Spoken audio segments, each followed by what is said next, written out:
తిరుపతి వెళ్తున్నాం అని పనమ్మాయి చెప్పిందంట. సరే ఇదిగో ఈ 100 రూపాయలు దేవుడి వరకు చేరేలా చూడు అని ఓనర్ అమ్మ 100 రూపాయలు తీసి తన చేతిలో పెట్టింది.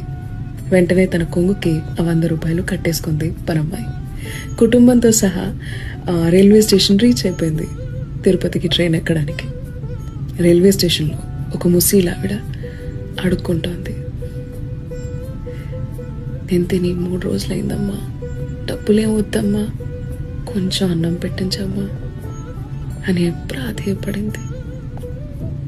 ఆమెని చూసి మనసు కరిగిపోయింది ఈ పనమ్మాయికి. ఓనర్ అమ్మకి ఎలాగో తెలియదులే అని అనుకుంటూనే తన కొంగులో ఉన్న 100 రూపాయలు తీసి ప్లేట్ మీల్స్ కొని ముసలామ్మకి పెట్టేసింది. ట్రైన్ ఎక్కేసింది. అదే సమయంలో నిద్రిస్తున్న ఓనరమ్మ కలలోకి సాక్షాత్తు శ్రీ వెంకటేశ్వర స్వామి దర్శనమిచ్చి, నువ్వు పంపిన 100 రూపాయలు నా వరకు చేరుకున్నాయి అని చెప్పారంట.